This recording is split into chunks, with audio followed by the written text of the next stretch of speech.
Hello बच्चों, आज हम करेंगे chapter 6 physical and chemical changes. तो सबसे पहले चेंजेस समझ लेते हैं, चेंजेस क्या होते हैं। ठीक है, तो चेंजेस क्या होते हैं। ठीक है, जैसे जैसे आप बड़े हो रहे हो, ठीक है, आप देख रहे हो आप में क्या हो रहा है, आपकी हाइट बढ़ रही है, आपके बालों की लेंथ बढ़ रही है, हाथों की लेंथ बढ़ रही है, ठीक है, लंबाई बढ़ रही है। तो ये क्या हो रहा है, चेंज आ रहा है, आप में क्या आ रहा है, बदलाव आ रहा है। ठीक है, वैसे ही हमारी सराउंडिंग में भी बहुत सारे चेंजेस होते रहते हैं। ठीक है, तो चेंजेस जो होते हैं वो मेनली दो टाइप के होते हैं, physical changes and chemical changes. तो सबसे पहले हम करेंगे फिजिकल चेंजेस क्या होते हैं। ठीक है, सबसे पहले हम करेंगे फिजिकल चेंजेस। ठीक है, तो फिजिकल चेंजेस ऐसे चेंजेस होते हैं, ठीक है, जिनमें फिजिकल प्रॉपर्टीज़ चीज़ों की या सब्सटेंस की चेंज हो जाए। जैसे फिजिकल प्रॉपर्टी में क्या आ गया, शेप आ गया, साइज आ गया, कलर आ गया, स्टेट आ गया। ठीक है, तो वो हुए फिजिकल चेंजेस। क्या हुए वो,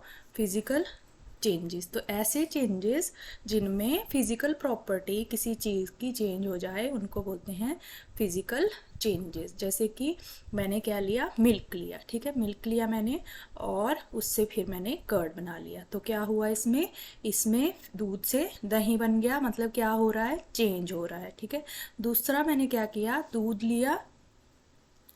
ठीक है, पहले कैसा था दूध, टेस्टलेस था। ठीक है, कोई टेस्ट नहीं था दूध में। जैसे मैंने उसमें क्या किया, शुगर डाल दी, तो मेरे पास कैसा दूध बन गया, मीठा दूध बन गया। तो क्या हो रहा है, ये चेंज हो रहा है। ठीक है, चेंज हो रहा है। ठीक है, अब मैंने क्या लिया, एक पेज लिया कॉपी में से और उसको क्या कर दिया, छोटे छोटे पीसेस में तोड़ दिया। ठीक है, तो उसके टुकड़े कर दिए। ठीक है, अब एक रबड़ बैंड लिया, ठीक है, उसको स्ट्रेच किया। ठीक है, अब मैंने उसको फिर से छोड़ दिया। ठीक है, फिर क्या होगा, जो रबड़ बैंड है वो अपनी ओरिजिनल पोजीशन में आ जाएगा। ठीक है, अब मैंने एक पेपर लिया, मैंने पेपर का एक प्लेन बना लिया। ठीक है, और चॉक्स ली और चॉक्स का पाउडर बना दिया। ठीक है, तो मैं क्या देख रही हूँ, ठीक है, क्या देख रहे हैं हम, चेंज हो रहा है इनमें। ठीक है, अब मैंने क्या लिया, मैंने आइस ली। ठीक है, उसको धूप में रख दिया। थोड़ी देर बाद जब मैं देखती हूँ तो आइस क्या बन जाएगा, आइस से वाटर बन जाएगा हीट से। ठीक है, तो ये भी क्या हो रहा है, चेंज हो रहा है। मैंने पानी लिया है, पानी को मैं बॉईल करती जा रही हूँ। ठीक है, थोड़ी देर बाद मैं क्या देखती हूँ, मेरा पानी का लेवल घट गया है, क्योंकि पानी भी किस में चेंज हो जा रहा है, वेपर में चेंज हो जा रहा है। तो हमारी जो लाइफ है, ठीक है, डेली जो लाइफ है उसमें बहुत सारे हमारी सराउंडिंग में चेंज होते रहते हैं। ठीक है, तो चेंजेस मेनली दो टाइप के होते हैं, physical changes and chemical changes. Physical changes मैंने आपको बताया, फिजिकल चेंजेस ऐसे चेंजेस होते हैं जिनमें कि जो सब्सटेंसेस होते हैं उनकी फिजिकल प्रॉपर्टी जैसे कि शेप, साइज, कलर चेंज हो जाता है। ठीक है, तो फिजिकल चेंजेस क्या होते हैं, ऐसे चेंजेस जिनमें सब्सटेंस की फिजिकल प्रॉपर्टीज चेंज हो जाती हैं। ठीक है, और ये जो फिजिकल चेंजेस होते हैं इनका जो मेन पॉइंट है, इनमें no new substance is formed in these changes. इनमें न्यू सब्सटेंस कोई नहीं बनता है। ठीक है, कोई भी न्यू सब्सटेंस नहीं बनता है। दीज चेंजेस में भी रिवर्सिबल, ये चेंज रिवर्सिबल हो सकते हैं। जैसे मैं आपको एग्जांपल बताती हूँ, रिवर्सिबल मीन्स जो कि जिस चीज़ को, जैसे मैंने ये प्लेन बनाया। ठीक है, मैंने प्लेन बनाया पेपर से, फिर अगर मान लो मैंने प्लेन बनाया हुआ है, ठीक है, फिर से अगर मैं प्लेन को अपने को खोल देती हूँ तो मुझे क्या मिल जाएगा, अपना पेपर मिल जाएगा। ठीक है, तो ये कैसा चेंज हुआ, रिवर्सिबल चेंज हुआ। और कुछ चेंजेस ऐसे होते हैं जो इरिवर्सिबल होते हैं। ठीक है, इरिवर्सिबल जिनको हम रिवर्स नहीं कर पाते। जैसे मैंने ये पेज लिया, मैंने इसके पीसीज कर दिए, अब मैं पीसीज को तो नहीं जोड़ पाऊंगी, तो ये कैसा चेंज हुआ, इरिवर्सिबल। अब मैंने रबड़ बैंड लिया है, ठीक है, रबड़ बैंड को मैंने स्ट्रेच किया। ठीक है, तो क्या हुआ, स्ट्रेच किया, फिर जब मैंने इसको छोड़ दिया तो ये फिर से अपनी पोजीशन में आ गया। तो ये कौन सा चेंज हुआ, रिवर्सिबल चेंज। अब मैंने दूध से क्या किया, दूध से मैंने दही बना दिया, तो दही से दूध तो नहीं बना सकते, तो ये कैसा चेंज हुआ, इरिवर्सिबल। ठीक है, अब मैंने क्या किया, दूध में चीनी डाल दी। ठीक है, चीनी को मिक्स कर दिया।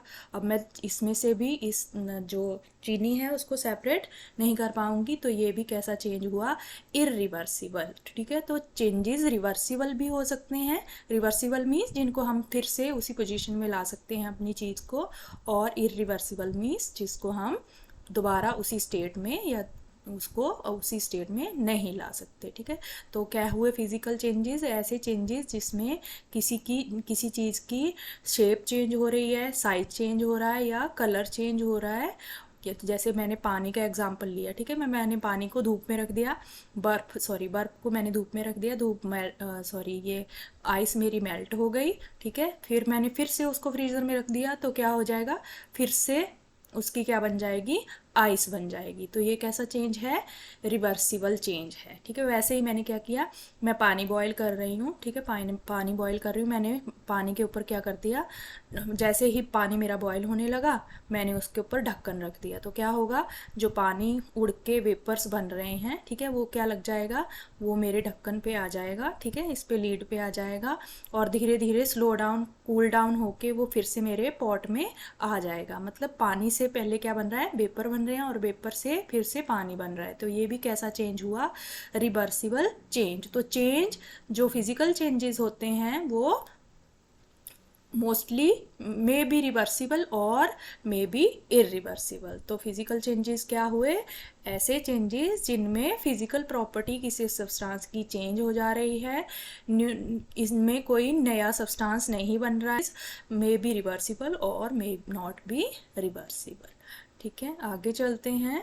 The properties such as shape, size and color and state of a substance are called its physical property, ठीक है। तो मैंने आपको बता दिया पहले ही कि physical properties क्या होती हैं, जो कि shape, size, कलर और स्टेट से, सब्सटेंस की स्टेट से जुड़ी होती हैं।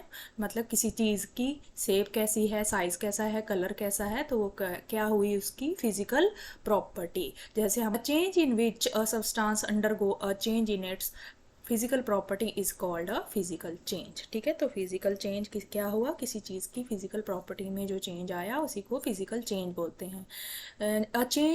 A physical change is generally reversible. मतलब जो फिजिकल चेंज होते हैं वो मोस्टली जो होते हैं वो रिवर्सिबल होते हैं और कुछ चेंजेस इरिवर्सिबल भी होते हैं। In such a change no new substance is formed. जो फिजिकल चेंज होते हैं उनमें कोई नया सब्सटेंस नहीं बनता है, ठीक है। आगे है सेकंड टाइप है हमारी मेन जो चेंजेस की दूसरी फॉर्म है, वो है केमिकल चेंजेस। तो केमिकल चेंजेस क्या होते हैं, a change in which one or more new substances are formed is called a chemical change, ठीक है। तो ऐसे चेंजेस जिनमें क्या होते हैं, एक या दो नए सब्सटेंसेस, नई चीज़ हमें मिलती है, ऐसे चेंजेस जिसमें हमें कोई नई चीज़ मिलती है, नया सब्सटेंस मिलता है, तो ऐसे चेंजेस को बोलते हैं chemical changes. The chemical change is also called a chemical reaction. तो केमिकल चेंज को हम केमिकल रिएक्शन भी बोल सकते हैं। एग्जाम्पल से समझ लेते हैं केमिकल चेंजेस क्या होते हैं। जैसे मैंने पेज लिया, ठीक है, मैंने उसको बर्न कर दिया, जला दिया उसको, ठीक है, तो मुझे क्या मिलेगा, मुझे ऐश मिलेगी, राख मिलेगी मुझे, ठीक है। तो ये कैसा चेंज हुआ, पहले मैंने पेपर लिया, ठीक है, और मुझे मिल क्या रहा है, मुझे न्यू सब्सटेंस मिल रहा है, मुझे ऐश मिल रही है, मुझे राख मिल रही है। तो ये कैसा चेंज हुआ, ये हुआ हमारा केमिकल चेंज। मीन्स हमें क्या मिल रहा है, इसमें हमें न्यू प्रोडक्ट मिल रहा है। पहले तो हमारे पास पेज था, फिर हमें क्या मिला, राख मिली, तो हमें क्या मिल रहा है, न्यू सब्सटेंस मिल रहा है। तो ये कैसा चेंज हुआ, ये केमिकल चेंज हुआ। और ऐसे जैसे मैंने ये एग्जाम्पल लिया है, ठीक है, ये मैंने पेज लिया, ठीक है, मैंने पेज लिया नोटबुक का, दो चेंज मैं कर रही हूँ, एक फिजिकल चेंज, एक केमिकल चेंज, ठीक है। तो फिजिकल चेंज में मैंने क्या किया, मैंने पेज लिया और पहले उसका प्लेन बना लिया, फिर मैंने उसको सीधा करके देखा तो फिर से मुझे मेरा पेज मिल गया। तो ये कैसा चेंज हुआ, फिजिकल चेंज, मीन्स जिसमें कोई नया सब्सटेंस नहीं बन रहा है, ठीक है। और अब मैंने वही पेज लिया, ठीक है, उसको मैंने क्या कर दिया, जला दिया, ठीक है, जला दिया मैंने, तो मुझे क्या मिलेगा, राख मिलेगी। अब राख से मैं फिर से पेपर तो नहीं ले पाऊंगी, ठीक है, फिर से नहीं मिलेगा हमें राख से पेपर। तो ये कैसा चेंज हुआ, केमिकल चेंज। तो फिजिकल चेंज और केमिकल चेंज में आपको डिफरेंस क्लियर हुआ होगा, ठीक है। फिजिकल चेंज में कोई नया सब्सटेंस नहीं बनता है और सिर्फ फिजिकल प्रॉपर्टीज में चेंज आता है, ठीक है। जैसे हमने इसकी शेप चेंज कर दी है, ठीक है, पेज लिया, पेज की शेप चेंज हो गई, ठीक है, फिर से अब जब हम इसको अनफोल्ड करेंगे तो फिर से मुझे पेज मिल जाएगा। तो सिर्फ क्या चेंज आ रहा है, शेप में चेंज आ रहा है, या कलर में, या स्टेट में चेंज आ रहा है, और जो केमिकल प्रॉपर्टीज़ होंगी उनमें नया सब्सटेंस बनेगा और हमें नया सब्सटेंस मिलेगा, और फिजिकल चेंज में हमें नया सब्सटेंस नहीं मिलेगा। ठीक है, तो आपको केमिकल चेंज भी क्लियर होंगे। ठीक है, केमिकल चेंजेस ऐसे चेंजेस होते हैं जिनमें हमें एक या एक से ज़्यादा सब्सटेंसेस नए मिलते हैं। ठीक है, और ये इनको हम रिवर्ट भी नहीं कर सकते। ठीक है, राख से हम पेज नहीं बना सकते दोबारा। ठीक है, रिवर्सिबल चेंज नहीं है ये। ठीक है, आगे चलते हैं।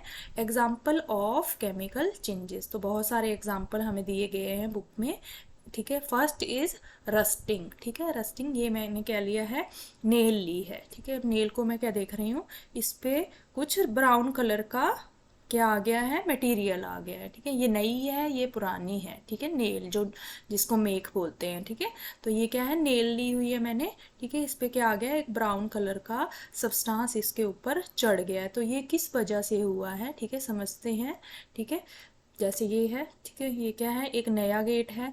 कुछ टाइम के बाद हम क्या देखते हैं, गेट पे ब्राउन सा सब्सटेंस आ जाता है। ठीक है, जैसे वैसे ही पुराने बर्तन, जो लोहे के पुराने बर्तन होते हैं, लोहे के जो गेट होते हैं, ठीक है, जो ग्रिल हमने लगाई होती है, या लोहे के पुराने सरिये सरिये होते हैं, या ताले होते हैं, ठीक है, या बर्तन होते हैं। ठीक है, तो हम क्या देखते हैं कि लॉन्ग टाइम के बाद या कुछ महीनों के बाद या कुछ सालों के बाद उनके ऊपर ब्राउन कलर का एक सब्सटेंस चढ़ने लग जाता है। ठीक है, तो इसको क्या बोलते हैं, इसको बोलते हैं, ये जो सब्सटेंस ब्राउन कलर का लोहे की चीज़ों पे, आयरन की चीज़ों पे चढ़ गया है, इसको बोलते हैं रस्ट। क्या बोलते हैं इसको, ब्राउन कलर का जो सब्सटेंस मेरी इस नेल पे आ गया है, इसको बोलते हैं रस्ट। ठीक है, रस्ट मीन्स जंग। क्या बोलते हैं इसको, जंग। ठीक है, तो ये जंग किस वजह से आ गया है। ठीक है, the formation of rust on the surface of iron objects is called rusting. तो फॉर्मेशन मीन्स बन जाना,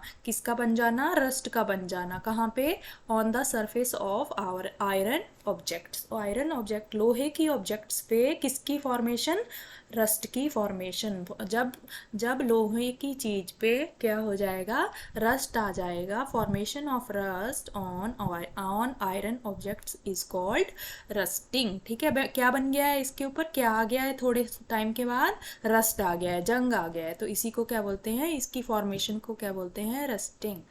ठीक है, rust is a brownish substance, और ये कैसा सब्सटेंस होता है, ब्राउन कलर का दिखता है। तो अब देखते हैं कि ये होता किस वजह से है। ठीक है, जब जो हमारा लोहा होता है, ठीक है, वो क्या रहता है, मान लो बाहर, जैसे हमारा गेट है, तो गेट कहाँ रहता है, हमेशा बाहर लगा रहता है, बारिश हो रही है, ठीक है, धूप भी पड़ रही है, तो क्या होगा, जब हमारा आयरन जो भी लोहे से बनी हुई चीज़ है, ठीक है, वो ऑक्सीजन कहाँ से आएगी, हवा में ऑक्सीजन है। ठीक है, और पानी, जब मॉइस्चर जब हवा में ज़्यादा रहेगा तो क्या आ जाएगा, जो आयरन की चीज़ें होती हैं उन पे क्या आ जाता है, रस्ट आ जाता है। किसकी प्रेजेंस में, ऑक्सीजन की प्रेजेंस में और पानी की प्रेजेंस में। तो ऑक्सीजन कहाँ से आई, हवा से। वाटर कहाँ से आया, एयर में वाटर वेपर्स भी होते हैं, और जब रेनी सीजन होता है तो एयर में क्या रहता है, बहुत ही ज़्यादा वाटर रहता है, या रेनी सीजन है तो आयरन को क्या होता है, लोहे को क्या हो जाता है, रस्ट लग जाता है, जंग लग जाता है। इसी को क्या बोलते हैं, रस्टिंग ऑफ आयरन। तो रस्टिंग ऑफ आयरन किसकी वजह से होती है, लोहे में किस वजह से जंग लगता है, ऑक्सीजन और पानी जब भी एयर में होगा, ठीक है, या आयरन के कांटेक्ट में आएगा तो वहाँ पे क्या बन जाएगा, रस्ट बन जाएगा। और रस्ट की फॉर्मेशन को क्या बोलते हैं, रस्ट की फॉर्मेशन को हम बोलते हैं रस्टिंग ऑफ आयरन। तो देखो ये लॉन्ग टाइम पे ये आयरन है, ठीक है, जब ये लॉन्ग एक्सपोजर हुआ इसका किसके साथ, ऑक्सीजन और वाटर के साथ, तो हमें क्या मिलेगा, कुछ दिनों बाद हमारा जो आयरन की नेल है वो कैसी हो गई है, उस पर फॉर्मेशन ऑफ रस्ट हो गई है, रस्ट उस पर आ गई है, इसी को बोलते हैं रस्टिंग ऑफ आयरन। क्लियर, आगे चलते हैं। For rusting the presence of both oxygen and water means water vapour is essential. तो जो रस्टिंग होती है वो किस वजह से होती है, किसकी वजह से होती है, ऑक्सीजन और वाटर वेपर्स की वजह से होती है। In fact, if the content of moisture in air is high, which means if it is more humid, rusting become faster. अब बोल रहे हैं कि अगर एयर में मॉइस्चर का कंटेंट बहुत ही हाई है, मीन्स ह्यूमिडिटी बहुत ही, अगर पानी का जो वाटर वेपर्स का लेवल है वो अगर हमारी हवा में बहुत ही ज़्यादा है, जैसे रेनी सीजन होता है, ठीक है, चिप चिप सी फील होती है, तो मीन्स क्या है, वाटर वेपर क्या है, एयर में बहुत ही ज़्यादा है। तो उससे क्या होती है, उससे रस्टिंग, जो जंग लगना होता है वो फास्ट हो जाता है। क्योंकि रस्टिंग किस वजह से होती है, ऑक्सीजन और वाटर जब आयरन की कांटेक्ट में आ जाते हैं। So how do we prevent rusting. अब रस्टिंग, जो भी लोहे की चीज़ें होंगी वो तो जल्दी ख़राब हो जाएंगी, तो हम रस्टिंग को कैसे रोकें, ठीक है। So how do we prevent rusting, prevent iron articles from combining in contact with oxygen और वाटर और बोथ, ठीक है। अब जो हमने देखा कि घर की जो मोस्टली चीज़ें होती हैं हमारी सराउंडिंग में, जो घर की चीज़ें होती हैं, ठीक है, या पाइप्स वगैरह होती हैं, वो सारी किससे मोस्टली जो चीज़ें होती हैं वो किससे बनी होती हैं, लोहे से बनी होती हैं, ठीक है। तो हमने अब मान लो ये गेट लगा दिया, ठीक है, 2-3 साल बाद मेरा गेट तो सड़ जाएगा, ठीक है, तो फिर ये क्या हुआ, पैसों की बर्बादी हो रही है, ठीक है, पैसे बर्बाद हो रहे हैं। तो हम, ऐसा तो नहीं है कि 2-3 साल बाद नया गेट लगाते रहें, तो हमें क्या करना पड़ेगा, हमें रस्टिंग रोकनी पड़ेगी, ठीक है। क्या करना पड़ेगा, हमें रस्टिंग रोकनी पड़ेगी। अब जो बर्तन हैं वो भी ख़राब हो रहे हैं, ठीक है, लॉक्स हैं वो भी ख़राब हो रहे हैं, जो हमारी रेलिंग है वो भी ख़राब हो रही है, तो हम इन चीज़ों को, लोहे की चीज़ों को रस्ट से कैसे बचा सकते हैं, ठीक है, कैसे बचा सकते हैं, पढ़ते हैं। हाउ टू प्रिवेंट रस्टिंग, हम रस्टिंग को कैसे रोक सकते हैं, रस्टिंग को कैसे रोकें कि हमारी आयरन की चीज़ें खराब ना हो, ठीक है। तो फिर फर्स्ट मेथड है अ कोट ऑफ पेंट और ग्रीस, ठीक है। तो हम क्या करें, उनके ऊपर क्या लगाएं, उनके ऊपर पेंट करें, ठीक है, जैसे घरों में पेंट करते हैं वैसे ही उन जो हमारी आयरन की चीज़ें हैं उन पे पेंट लगाएं, ठीक है। पेंट आपने देखा होगा घरों में भी पेंट होता है, ठीक है, वैसे ही आयरन की चीज़ों के ऊपर पेंट लगाएं या उनके ऊपर ग्रीस लगाएं, ठीक है। ग्रीस भी एक ऐसा मटेरियल होता है जो रस्टिंग को रोकता है, ठीक है। अ layer of metal like chromium और जिंक ऑन आयरन, ठीक है। तो एक क्या करें, जो क्रोमियम और जिंक होते हैं, ठीक है, इनमें रस्ट नहीं लगता, तो इनकी लेयर किसके ऊपर चढ़ा दें, जो लोहे की चीज़ है, ठीक है, जैसे हमारा ये गेट है, ठीक है, या ग्रिल है या पाइप्स हैं, ठीक है, तो इनके ऊपर इनके ऊपर किसकी कोटिंग कर दें, क्रोमियम या जिंक की, ठीक है। तो 2 मेथड हैं जिनसे हम रस्टिंग रोक सकते हैं, इसको रोक सकते हैं क्या क्या करके, एक पेंट या ग्रीस करके, ठीक है, उस चीज़ आयरन की चीज़ के ऊपर, और या तो मेटल की एक परत चढ़ा दें, किसके ऊपर, आयरन के ऊपर। कौन कौन से मेटल हैं वो, क्रोमियम और जिंक, क्योंकि इनमें रस्टिंग इजीली नहीं होती, इसलिए इनकी लेयर अगर हम अपनी आयरन की चीज़ पे चढ़ा दें तो भी हम रस्टिंग को रोक सकते हैं, ठीक है। तो आपको रस्टिंग क्लियर होगी, ठीक है। Rusting is the formation of rust on iron object, किसकी वजह से, in presence of oxygen and water, clear. तो हमने देख लिया, ठीक है, रस्टिंग क्या होती है, पहला एग्जाम्पल था, ये कैसा चेंज है, केमिकल चेंज है। अब ये मैंने आयरन ले ली, ठीक है, इसमें क्या लग गया, रस्ट लग गया, तो ये जैसे मैंने आयरन ली थी, आयरन से क्या बन गया, रस्ट बन गई, तो क्या चेंज आ रहा है, इसमें नया सब्सटेंस बन रहा है, आयरन है Fe, ठीक है, और ये है आयरन का जो केमिकल नेम है वो है Fe, ठीक है, और रस्ट का है Fe2O3, ठीक है। तो यहाँ क्या हो रहा है, यहाँ नया सब्सटेंस बन रहा है, तो इसी को क्या बोलते हैं, ऐसा चेंज जिसमें नया सब्सटेंस बने, वो कैसा चेंज हुआ, केमिकल चेंज। तो रस्टिंग ऑफ आयरन कैसा चेंज हुआ, केमिकल चेंज, ठीक है। रस्टिंग को कैसे प्रिवेंट कर सकते हैं, ग्रीस की लेयर लगा के या मेटल की लेयर चढ़ा के। The process of coating a layer of zinc on iron is called galvanisation. तो ये बोल रहे हैं, जो हमने दूसरा मेथड पढ़ा जिससे हम की प्रिवेंट कर सकते हैं रस्टिंग को, वो है गैल्वेनाइजेशन। गैल्वेनाइजेशन मीन्स हमने क्या किया, जो हमारा आयरन है उस पे हमने जिंक या क्रोमियम की एक लेयर चढ़ा दी, तो उसको क्या बोलते हैं, गैल्वेनाइजेशन। और गैल्वेनाइजेशन से क्या होगा, ये रस्टिंग को रोकेगा। जैसे मैंने ये जो हमारे शटर होते हैं, ठीक, तो इस पे क्या किया मैंने, जो आयरन का मेरा शटर है उस पे मैंने जिंक की लेयर चढ़ा दी। जो जिंक होता है वो सिल्वर कलर का रहता है, ठीक है, और ये रस्टिंग को रोकता है। वैसे ही जो घर में पाइप्स लगाई होती हैं उनके ऊपर भी ये लोहे की पाइप्स होती हैं, ठीक है, ये तो थोड़े टाइम बाद पानी के, क्योंकि हवा में ह्यूमिडिटी रहती है, तो ये क्या होंगी, कुछ टाइम बाद ख़राब हो जाएंगी। इसीलिए इन पे हमने जिंक की क्या चढ़ा दी, एक परत चढ़ा दी। ये जो सिल्वर कलर का है ये क्या है, जिंक है, ठीक है। इसी को क्या बोलते हैं, जिंक की परत चढ़ाने को क्या बोलते हैं, इसको बोलते हैं गैल्वेनाइजेशन, ठीक है। क्या बोलते हैं, जिंक की परत चढ़ाने को। The process of coating a layer of zinc or chromium on iron is called galvanization. और गैल्वेनाइजेशन क्या करती है, रस्टिंग को, रस्ट लगने से, लोहे की चीज़ों को रस्ट लगने से रोकती है। क्लियर। आगे है स्टेनलेस स्टील, ठीक है। Mixing iron with carbon and metals like chromium, निकल एंड मैग्नीज, ठीक है। जब हम क्या करते हैं, जब हम आयरन को कार्बन और कुछ मेटल जैसे क्रोमियम, निकल और मैग्नीज लेके उसमें मिक्स कर देते हैं तो हमें क्या मिलता है, स्टेनलेस स्टील के बर्तन मिलते हैं, ठीक है, या स्टेनलेस स्टील की चीज़ें मिलती हैं। और स्टेनलेस स्टील, इसमें जो आयरन के साथ अगर हम क्रोमियम, निकल और मैग्नीज को मिक्स करते हैं तो इसमें ईजिली जंग नहीं लगता है, इसीलिए स्टेनलेस स्टील की चीज़ें बनाई जाती हैं। तो ये इंपॉर्टेंट है, आपने याद रखना है कि स्टेनलेस स्टील कैसे बनता है। आयरन को जब किसके साथ मिक्स करते हैं, कार्बन और मेटल्स जैसे कि क्रोमियम, निकल और मैग्नीज को हम मिक्स करते हैं तो हमें स्टेनलेस स्टील मिलती है, ठीक है। ठीक है, तो क्या कह रहे हैं कि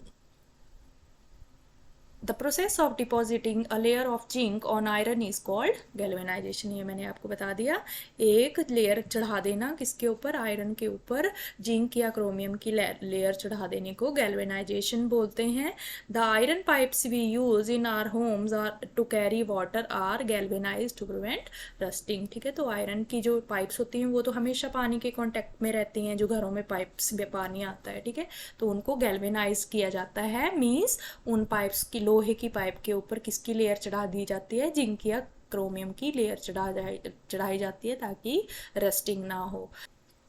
दूसरा हमारा केमिकल चेंज का एग्जाम्पल है magnesium ribbon burning. First example हमने क्या किया, फर्स्ट एग्जाम्पल हमारा था रस्टिंग, ठीक है। तो मैग्नीशियम रिबन बर्निंग, तो हम ये भी देखेंगे कि इस केमिकल चेंज में ये कैसा केमिकल चेंज है, ठीक है, कैसा, क्या नया सब्सटेंस बन रहा है। तो मैग्नीशियम रिबन जो होते हैं हमारी लैब में होते हैं, ठीक है, ये सिल्वर ग्रे कलर के रिबन होते हैं, ठीक है। और जब हम इनको बर्न करते हैं, जब हम इस रिबन को जलाते हैं तो हमें वाइट ऐश मिलती है, मतलब हमें न्यू सब्सटेंस मिलता है, वाइट कलर की हमें क्या मिलती है, राख मिलती है, ठीक है, जब मैग्नीशियम रिबन को जलाया जाता है, ठीक है। तो जब जो हमें वाइट ऐश मिली है, जो हमें वाइट कलर की रिबन जलाने से जो राख मिली है, जब हम उसको पानी के साथ मिक्स करते हैं, ठीक है, जब हम उसको पानी के साथ मिक्स करते हैं तो हमें मिलता है मैग्नीशियम हाइड्रोक्साइड। तो हम क्या देख रहे हैं, मैग्नीशियम हाइड्रोक्साइड मिल रहा है हमें। सबसे पहले हमने क्या किया, मैग्नीशियम रिबन लिया, जो कहाँ मिलता है, लैब में मिलता है, ठीक है। और जब भी हम मैग्नीशियम रिबन को जलाते हैं तो उसकी बर्निंग की साइड ज़्यादा देर नहीं देखते हैं, ठीक है, क्योंकि ये हमारी आँखों को हार्म कर सकता है। तो जब हम मैग्नीशियम रिबन को जलाएंगे, ठीक है, तो हमें क्या मिलेगा, मैग्नीशियम ऑक्साइड मिलेगा, किसकी फॉर्म में, हमें एक वाइट कलर की क्या मिलेगी, राख मिलेगी, ठीक है। अब हमने वो वाइट राख ली और पानी के साथ मिक्स कर दी तो हमें क्या मिला, मैग्नीशियम हाइड्रोक्साइड, एक नया सब्सटेंस बन गया, ठीक है। तो हम इस प्रोसेस में क्या देख रहे हैं कि नया सब्सटेंस बन रहा है, ठीक है। मैग्नीशियम से क्या बन गया, जलने के बाद मैग्नीशियम ऑक्साइड, ठीक है। और मैग्नीशियम ऑक्साइड को जब मैंने पानी के साथ मिक्स कर दिया तो मुझे क्या मिल गया, मैग्नीशियम हाइड्रोक्साइड। मीन्स नई नई चीज़ बन रही है, ठीक है। तो ये कैसा चेंज हुआ, क्योंकि न्यू सब्सटेंसेस बन रहे हैं, तो ये मैग्नीशियम रिबन बर्निंग भी कैसा चेंज हुआ, केमिकल चेंज, ठीक है। अब मैं क्या करूँगी, जो मुझे मैग्नीशियम हाइड्रोक्साइड मिला है उसको मैं लिटमस पेपर के साथ टेस्ट करूँगी, ठीक है। हमने पिछले acid and bases and salt chapter में देखा था कि हम लिटमस पेपर से पता लगा सकते हैं कि कोई चीज़ एसिडिक है या बेसिक है। तो जब मैंने मैग्नीशियम हाइड्रोक्साइड लिया और रेड लिटमस पेपर से टेस्ट किया तो मैंने देखा कि मेरा रेड लिटमस पेपर इस मैग्नीशियम हाइड्रोक्साइड में डालते ही ब्लू हो गया। कैसा हो गया, ब्लू हो गया। तो हमें पता है कि रेड लिटमस पेपर बेस के साथ कौन सा कलर देते हैं, ब्लू कलर देते हैं। तो जो मैग्नीशियम हाइड्रोक्साइड हमारा इस रिएक्शन में मैग्नीशियम रिबन बर्निंग में जो हमें मैग्नीशियम हाइड्रोक्साइड मिला है वो कैसा मटेरियल है, वो एक बेस है, ठीक है। बेस क्या होते हैं, बेस ऐसे सब्सटेंसेस होते हैं जो बिटर होते हैं टेस्ट में और हमें सोपी फील देते हैं, ठीक है। आगे है, हमें जब भी हम मैग्नीशियम रिबन की बर्निंग करते हैं, उसको जलाते हैं, तो हमें क्या कॉजन, क्या सावधानी रखनी चाहिए, ठीक है। Don't look at magnesium burning river for a long time. हमें रिबन बर्निंग जब भी लैब में मैम रिबन बर्निंग कराएंगे तो हमें उसकी साइड नहीं देखना चाहिए, जिससे क्योंकि हाँ हमारी आँखों को ये हार्म कर सकता है, ठीक है।